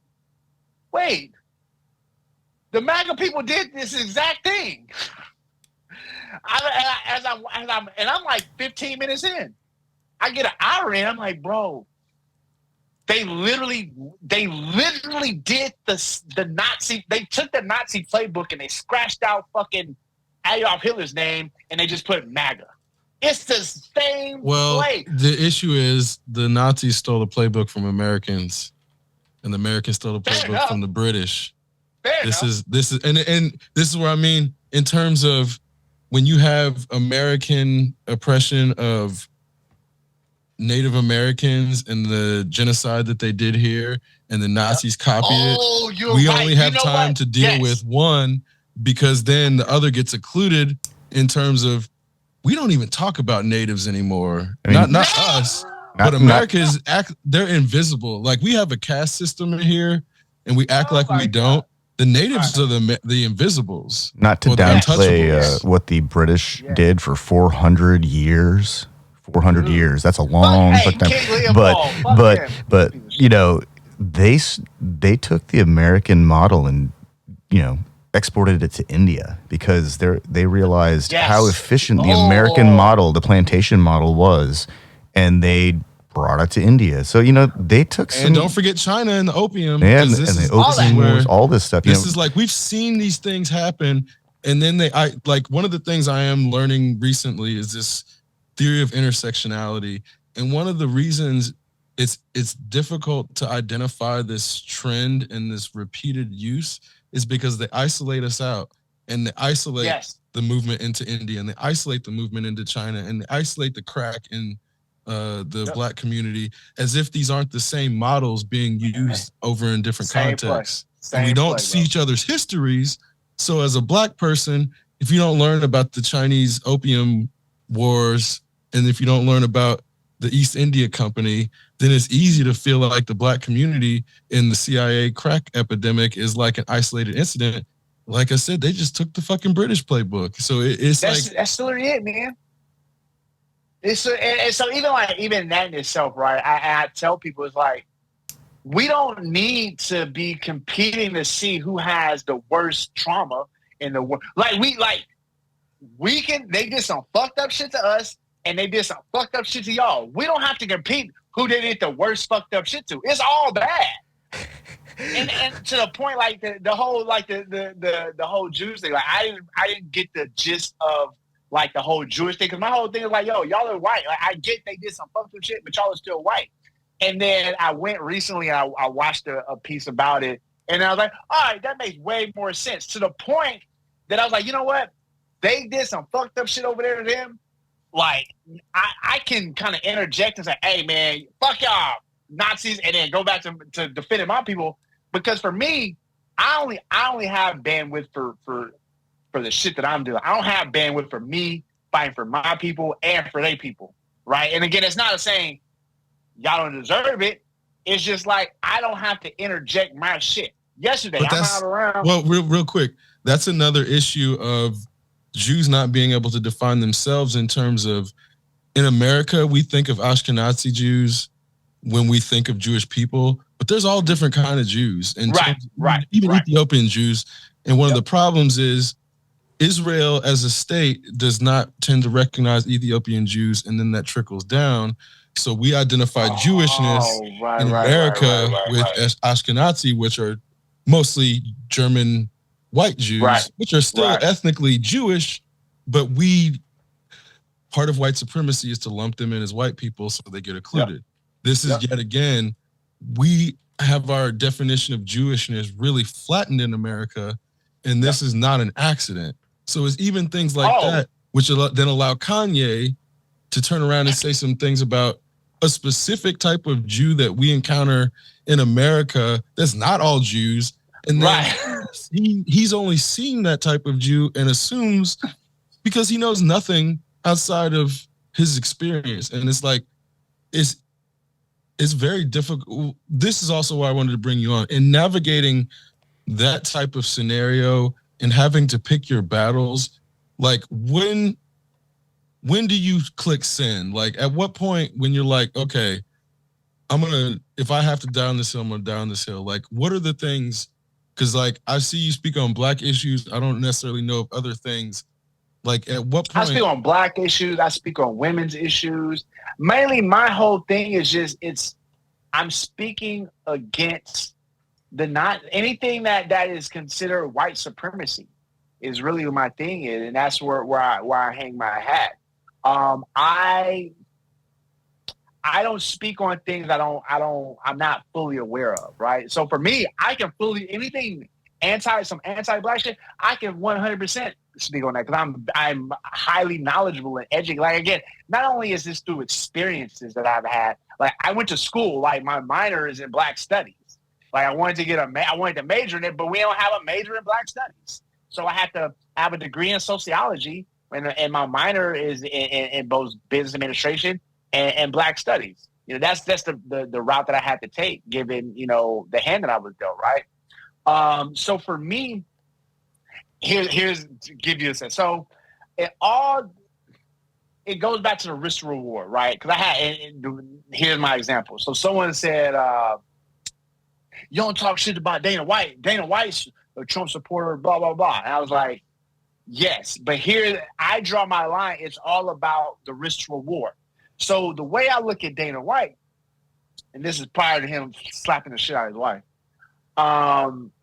Prior to that, yes, I understand the types of people who are going to support Trump. Going back to my beef with Pat Miletich, I can have conversations with conservatives or even at the time, people who are MAGA, because I understood that their foundation is about like their well-being. And a lot of times white people well-being is all about money. Like that's all. Look, protect my money, right? So Ed Soares, he voted for Donald. He's Brazil. He's like a white Brazilian. He voted, and he's real quiet about it. But he voted for Donald Trump because it was a money thing. Like I've been in this dude's house, and he fucking lives in the rich part of town and fucking in some hills in California. So I fully understand why if I'm being honest with you, when you got that kind of money, that shit don't matter. You just kind of I fuck with him because he's speaking my language. But in the grand scheme of things, none of that shit matters because everybody gonna protect you one way or the other, right? But in a moment, people are like, you don't talk shit about Dana White, he supports Trump. I'm like, well, that's true, but he's not like Dana White is not out here Dana White isn't doing what Kobe Covington is doing. There's going to be a difference, right? So I have to decide. Well, I know enough history. The problem with trying to make that comparison is Donald Trump was giving Dana White a platform when nobody else was, when John McCain was still calling UFC cockfighting. People can't see me pointing. So you have to give that the context of of course Dana White's they're friends for 30 years. Right. So you can't act like that's the same thing as Kobe Covington coming in, not meeting the dude, being MAGA. It's not the same thing. I'm not a Kobe fan. Sorry, go ahead. No, but people look at it in that respect. Like, there's somebody, again, a lot of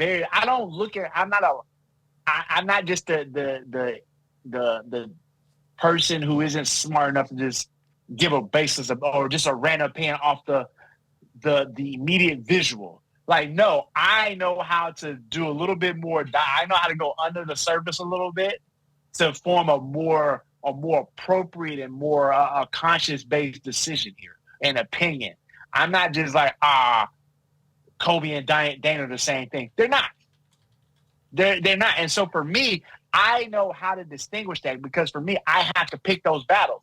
I can get on here and say, everybody, don't matter what you are, piece of shit, blah, blah, blah. I can just lump everybody together. Or I can be tactful. I can be specific. I can go after the politician. Again, I have a platform for that. My platform isn't just to go, and this is what the Nazis do. They got 23, they got 3 followers or 20 followers. They got these double, these low, because they're just trolling their body counts, right? They can, if I say some anti-Nazi shit, they can send the bots after me and they can and they can harass me, right? But from my perspective, I can't do that. That doesn't make sense for me to do that. So I have to be tactful. So to the point of who I'm pressing sin, it has to make sense for me to press sin. I have to know that this isn't going to necessarily come back to bite me in the end. So again, if I send some shit to Kobe about being MAGA, it's not going to be the same thing I send to Dana about being MAGA, right? So that's how I decide and how I'm going to attack these people. That's a great answer. And I'll it's not the exact same thing, but it explains a lot in terms of I don't see you say certain things, like certain slogans sometimes I feel like are CIA plants in our community to get people distracted in terms of doing stupid shit that will actually get them in trouble. Right. Inherently, as a black man, I know most cops are fucked up, but I have a black cousin who actually happens to be a former police officer. And when he was a police officer, I had to reconcile. Of course not. I'm not going to call my cousin a bastard. So the notion of all cops are bastards, sometimes I feel like shit like that is like a plant to make it more difficult to actually undermine those structures. So getting back to Kobe Covington, when I saw him initially as a MMA fan, I thought at first, oh, he's playing heel. I don't think he actually believes this. He's like the Rush Limbaugh and Coulter. I'm going to play MAGA for grift and get them on my side. But after a while, it doesn't actually matter because they're riling up that side. So after a while, the shit stops being funny. He gets his jaw broken by Kamaru. he stops kind of doing that shit as much. He still kind of brings it back. How much do people like Colby to you actually have an effect when MMA is still kind of niche, or is it like, is he kind of harmless? Because I'm like, on the No, one he's not hand, harmless. okay, No, not 100%. He's not harmless at all. Here's the thing about even that play, right? So you take this white guy and whatever his experiences are in life. He's in this sport, and he's not getting the recognition that he feels that he deserves. Given the time, he's one of these. What's them dude bros? That's what we call them, dude bros. You can see, like, if you take the MAGA away and you just look at him in the context of what he's doing. He's on a boat with like some ugly chicks who he's calling like sluts and hoes or whatever. Obviously paid to be there. Obviously paid to be there, right? But that's his thing, right? That's his gimmick. He's doing all this. Again, this just take the MAGA out and just that type of gimmick, right?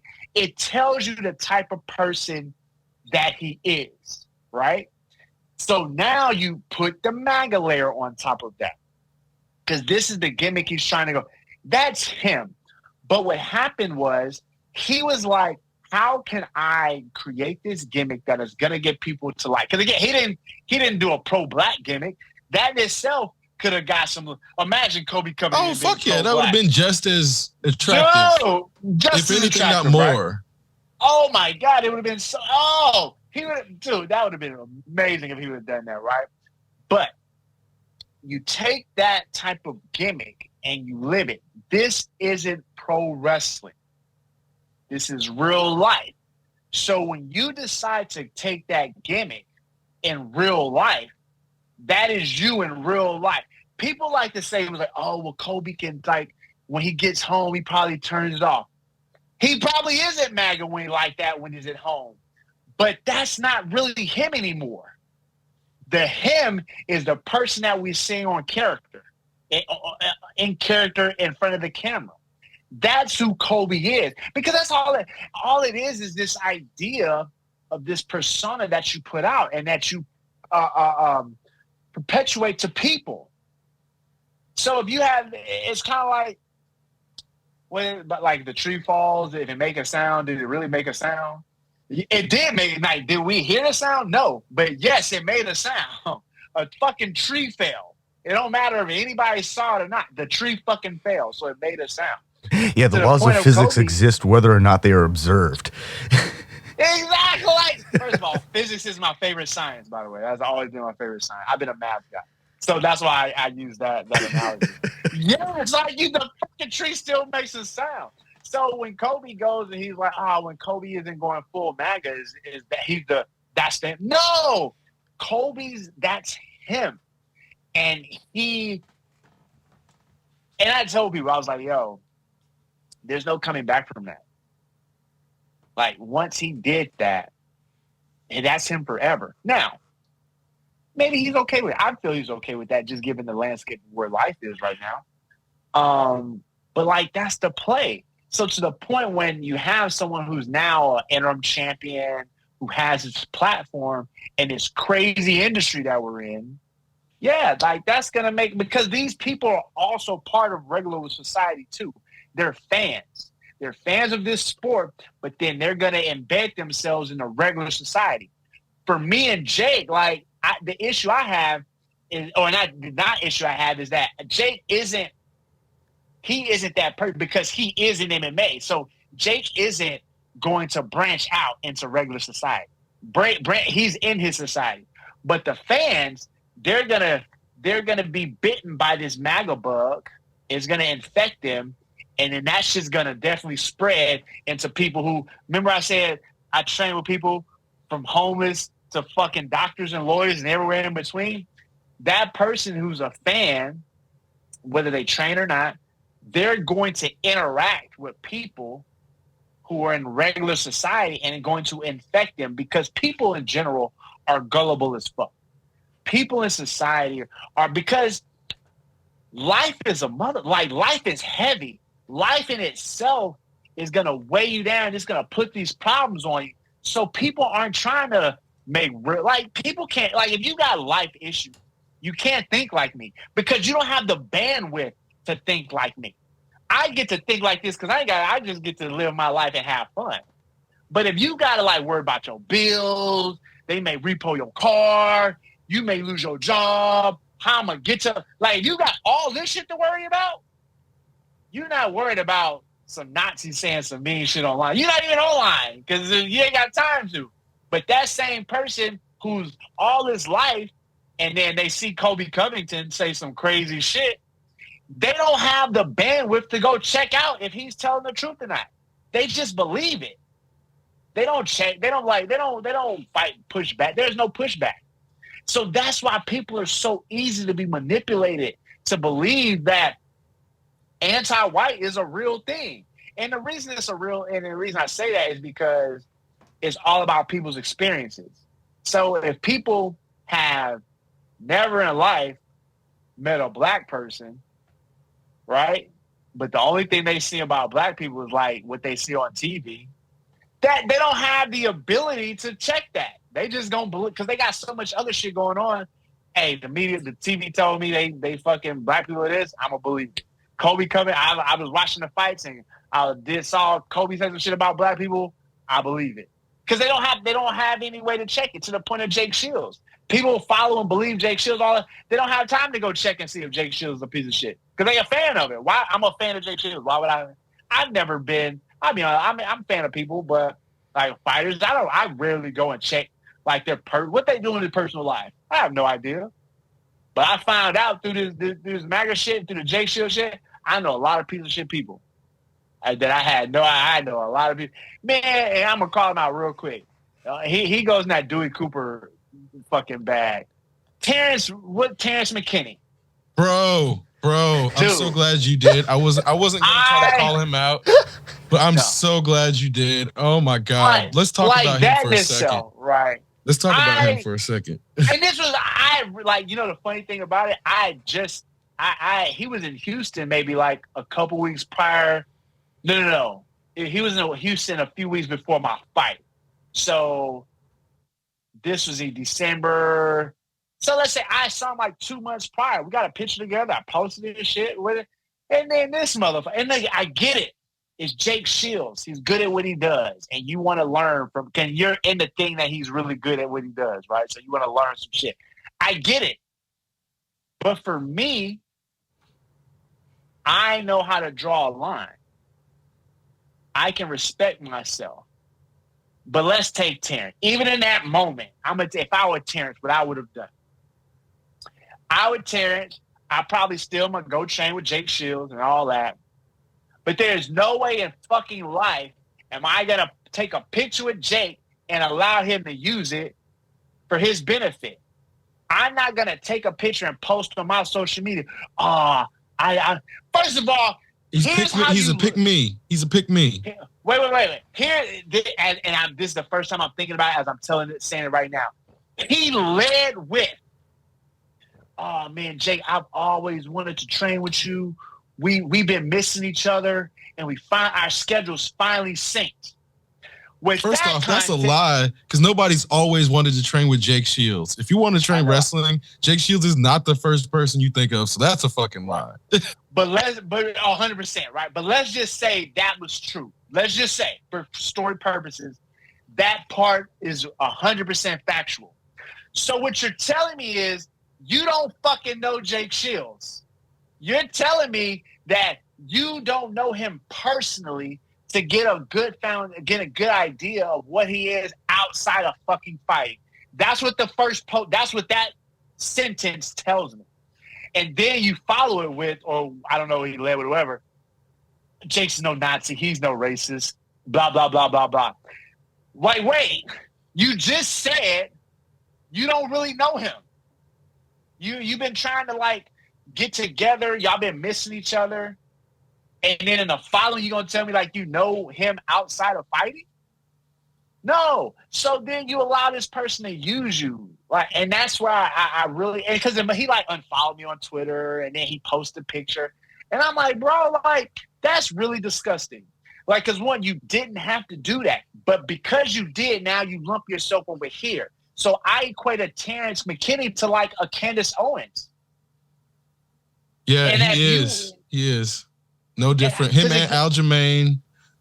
It's a few people in terms of like they are perfectly willing to throw Black Americans under the bus for Dana's approval. And there's I'm not gonna go through the list, but there's a bunch of people in the UFC that are like that. And the reason I appreciate you in terms I think it was Bobby Green. I think Bobby Green too. Now I don't know the Aljamain story. Because from what I know, he and I mean, I'm cool with him. Maybe he's not as bad, but it was like it was right around when Black Lives Matter. It's like there were a few people who, when Black Lives Matter first came out, they were like not wanting to like. I understand because I never actually support Black Lives Matter was always like, to me, Occupy Wall Street. It always felt like a CIA op. I believe Black Lives Matter, but I'm never gonna go to one of their like functions because it always felt like an op to me. So I'm like, it's not that you have to support it openly, but don't come out against it because that's right. That's a whole different thing. Problem. That's my problem. Is like you don't have to say anything. It doesn't. Black Lives Matter doesn't seem like a national entity. It seems like a bunch of regional groups, very bifurcated. It doesn't seem to have one. Like our local Black Lives Matter is very different from what I see on TV. That's the main problem is they were ran by grifters. So the head of the actual National Black Lives Matter were grifters. So then that makes the entire movement look bad, which is why you can't hitch to it. But you also can't come out against it. Yeah. So for me, my connection to the Black Lives Matter has never been toward the organization. And the reason it hasn't been toward the organization is because people are fucking flawed. And you're to the point, we get grifters and scammers everywhere, right? So it was always about the actual phrase and the slogan, Black Lives Matter. And so to the point, like I got Pat Militant's DMing me, his drunk ass, like fucking 1 a.m. No, you're a Marxist, you're a racist, you're Black Lives Matter, blah, blah, blah. I'm like, first of all, I don't fuck with the organization. That has never been my connection or ties to this. It's literally been about the fucking phrase Black Lives Matter. That's literally it. And so even like that, white people, the fucking Nazi white people have hijacked that. You know, so that I had to. So for me, it's all about language. And I tell people all the time, language is so important. Because you have these fucking Republicans and conservatives, they say some wild fucking shit, but it makes sense, and then they support it, and I'm like, yo, and then you got so my comparison is like the fucking Republicans come over here and slap the dog shit out of a Democrat, and then the Democrats respond like, please don't slap us, and then the Republican look at him again, is like, all right, we won't slap you, and smack him again, and I'm like, yo. That's the play that they're making. You like within the game, right? Because again, it's all about the game that you're playing. The game that we're in right now is this fucking the two-party system, right? You have to play within the confines of the rule set. So for them, the Republicans are they fucking out here playing. They bare knuckle fight. They just out here. They fucking just running around smacking people in the face. And then the Democrats is like, can y'all please don't do that? Like we got rules. And then they like, yeah, we do have rules, our rules. And they smack them again. And it's like, you are trying to play this game with your own rule set. And it's not the game's rule. Like you took a game and made your own rules. And you're like, all right, we're going to play like this. And they're like, wait, that's not the rules. The rules is this. And they're like, we know that, but those just a little too, they not nice. So we're going to play with these because these are a little bit nicer. And you can't do that. If you're in a war and people are shooting at you, you can't be like, hey, stop shooting at us. They're going to be like, all right, we're going to stop shooting. They're going to wait for you to pop your head up and they're going to shoot you in your face. That's what I'm saying. It's like messaging is so important to the point for me. I remember growing up and I said to myself, I was like, you know what? Racism can go away. We just need these old ass white people to die off so they can stop teaching their kids about racism. I was probably like 13, 12. I got to like 17, 18. I was like, wait. This is not that. This is not how that's going to work. So when you grow up and the whole thing is like, you know, people always, I'm definitely more Malcolm than Martin, right? And I know they're in that, even that they've been used to divide each other, but they both had their hands in. They had everybody in this thing has a role to play. So for me, in this thing, I'm not comfortable being the non-violent person. I'm not comfortable with saying, "Hey, can you please stop smacking the shit out of me?" No, my play is like, I'm gonna ask you, "Hey, stop." Look, even man, that has been co-opted in terms of it wasn't meant to be non-violence without inaction. That white people have watered it down. Now they got Republicans quoting the content of the character, the only fucking thing they know about an avid socialist, anti-capitalist Dr. Martin Luther King Jr. And then his whole daughter, well, I don't know about it. I think his son's on there too. His whole daughter's on Twitter. So people will use him and not actually let his daughter speak on behalf instead which is crazy. That's fucking crazy to me. But that's the white fragility that I speak about. That in itself, right? It's like, yo, you can't speak for like to the point. It's like, yo, if you want to know something, you gotta sit and listen. You gotta ask questions.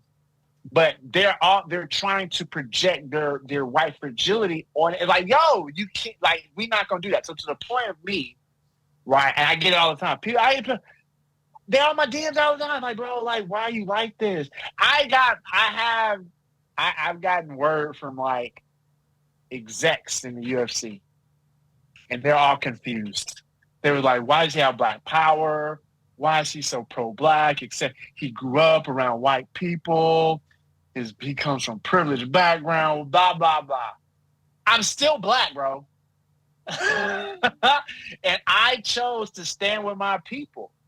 I'm not cool, and I'm not okay for just watching these motherfuckers come around and smack us and be like, yeah, you need to be cool with this smacking. No, I'm not okay with that. So to the point for me, I'm the way that I am. And I get people, why do you talk to people that way? It's because like I'm not doing that old shit no more. Like things have to evolve, man. And over the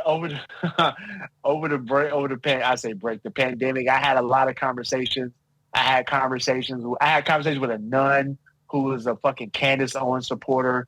I had to set her straight. I had conversations with business owners, but one in particular, man, it was on the insurrection day. I was posting a bunch of shit, and I remember getting a DM, and it was from a white guy, and he was like, "Man, I get it. I understand now why you speak the way that you speak to people. These people are over here planning a coup on the government. Why would I be nice to people who are trying to overthrow the government? The white people set the laws. The laws was death for treason. Y'all set the laws, not us. So y'all saying death to treason, and then my whole response to treason is I just say some mean things to them. Like, what? But that's the play. Like, it's really fucking crazy to me, man. But their whole play is to gentrify oppression, to the point what their play is, gentrify oppression. That's their play right now. Which is it's so crazy. Yeah, that's so the you're not allowed to say those things. Only we can say those things. That's such to the point, man. Why I am the way I am. Man. Yeah, it's just like y'all don't get to walk around and say the things y'all get to say. And that's why I was so mad about the Jake Shield shit. There are two reasons I didn't do it. I didn't like fight him that day. Is one was that I just had surgery that the UFC paid for, and I was in the UFC's building. As I was just like, bro, because all I can think about, if I hit him, it's gonna be a fight, and in a fight, anything can happen. So I was like, my whole time I was like, don't hit him. Then after the motherfucker spit on me, and I was about to spill off, I spits, and I'm like, shit, and I do like this, and it's like 6 of his boys just looking. And I say, if I still off on him, these motherfuckers gonna jump me because it's like Now at they this got a point, I'm like, reason. Now they got a it's reason. because they got a reason. I'm like, it's a gang at this point. I'm like, so they got a reason. So I'm like, all right, don't do it. But even to the point when all this shit, it was all sneak attack. He never did anything on the up and up, right? So to my point of like the rules of engagement, that's why he's a fucking piece of shit, and I can't wait. I'm going to beat the dog shit out of Jake shit because he already said he's like, all right, like, I'll box you, like we can box. Yes, that's all I need to hear. But he grabbed me from the takedown was from behind. He pulls me down, right? And so when I'm on the ground, like before the video starts, I have like his head and I have an overhook, and I kind of was just like, "Hey guys, like, can y'all get this dude off me?" Because I'm like, all right, like, this is past the point of like what we're doing here, right? You tried to hit me, you spit on me, you did all these things, but now like you grabbed me from behind and took me down. So I'm like, all right, someone, and now I'm looking up like, hey, and they all just looking down like. So I'm like, hey, like, can y'all stop looking and get him up? Like, what are we doing here? So then that's when the video starts. By this time, I've already been down here like 30 seconds asking politely, hey, guys, can y'all get this motherfucker off me? And then I look, and so when the video starts, it's like, yo, somebody get this motherfucker off me. Because I've been asking politely, and y'all just been fucking doing this shit. And I'm like, all right, y'all some hoes.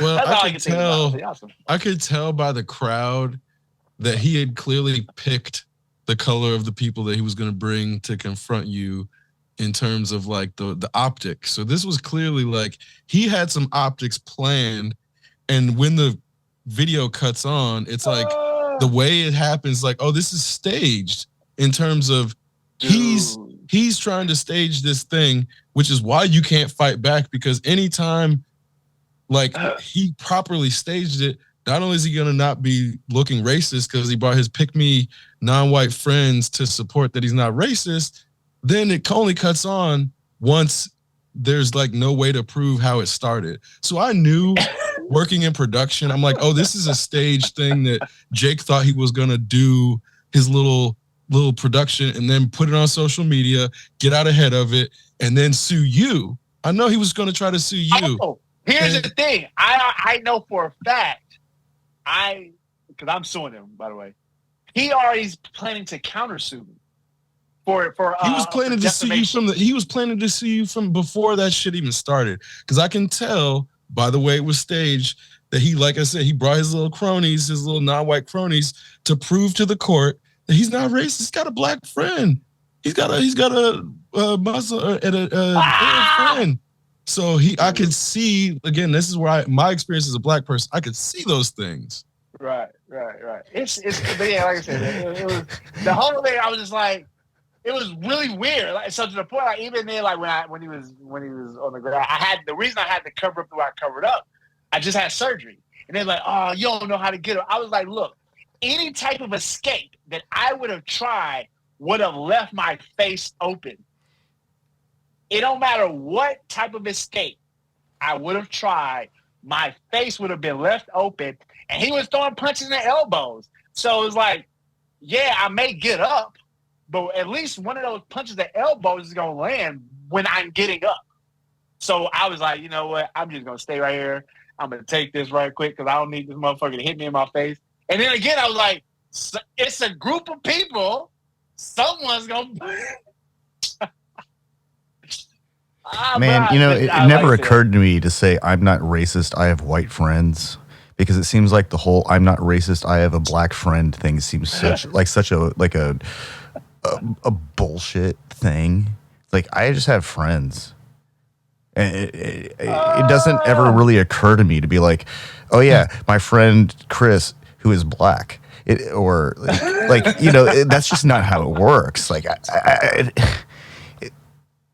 well, but we are living in weird time. We are living in some weird. I've been telling like the past since the Jay Show shit happened, it's just been weird.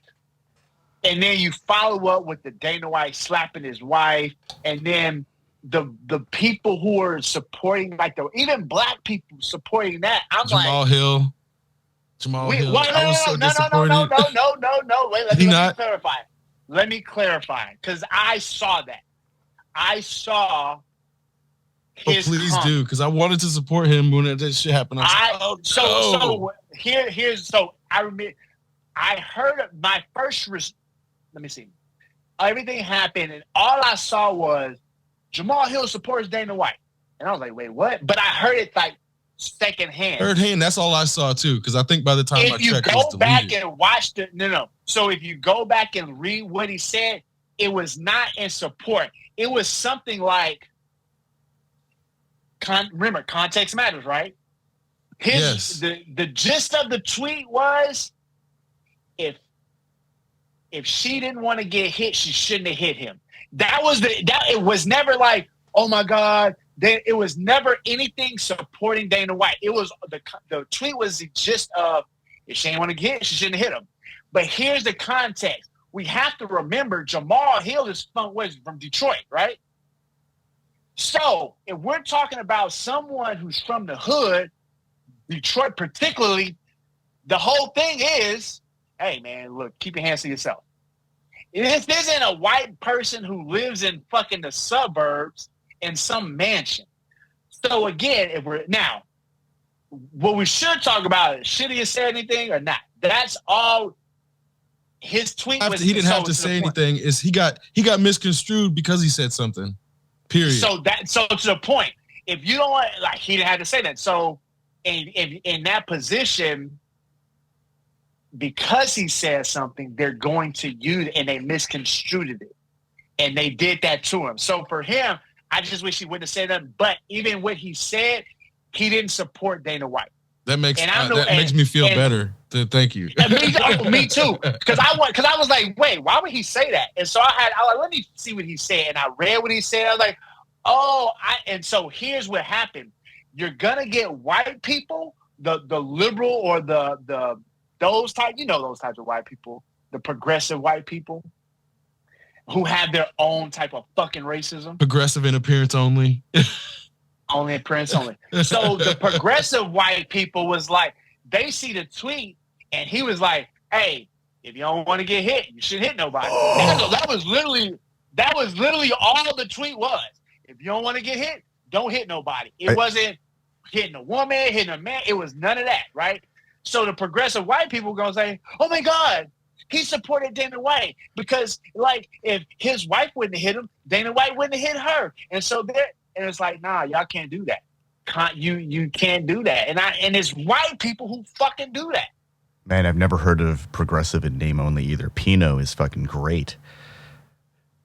Oh, that's fantastic. That's better than Rhino or Dino. Pinot is like, that's just like fucking Pinots.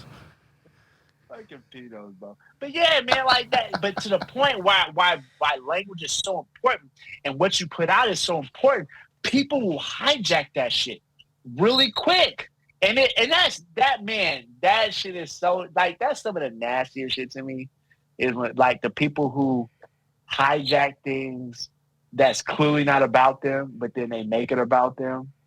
It's so nasty to me, man. Like, the people who try to gentrify oppression, that's some of the worst shit for me. Like, I like, just be David Duke, dude. I can respect David Duke because he owns it. I respect him from the point of owning his shit.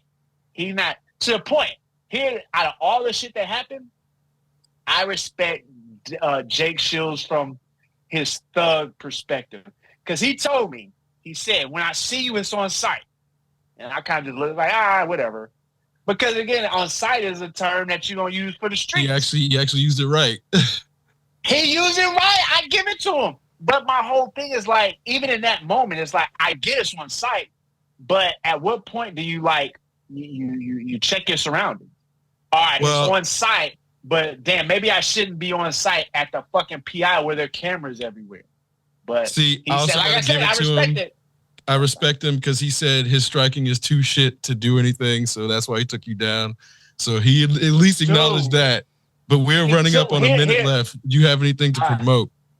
First of all, he took me down from behind, and he does have shoes because he tried to, like, when I still have my gloves on, he was trying to punch, and I like parried his punch. I was like, this is really trash. So yeah, he does really have shooting striking, and he's a trash person for taking me down from behind. All of his attacks from behind, even his people from behind. But man, follow me on the Instagram at Shits and Giggles brand because my other page got banned for cooking the white nationalists. You can follow me on the Truth Jackson, and I got this new thing where I'm going around beating up Nazis. That's gonna be my new thing, and I got a fight coming up with a fucking Nazi. So stay tuned for the drop. Nazi beatdown coming soon with the truth. Thank you, sir, for coming on our show. Yeah, thank you so much. Thank you so very much. Yeah, this was fantastic. Exceptional Randos shows produced live in Sunroom Studios' Base Capsule. Remember to catch our Exceptional Randos live stream on YouTube every Sunday between 2 and 4 p.m. Eastern Standard Time. And if you have a story, idea, or question that you would like to share, we want to hear from you.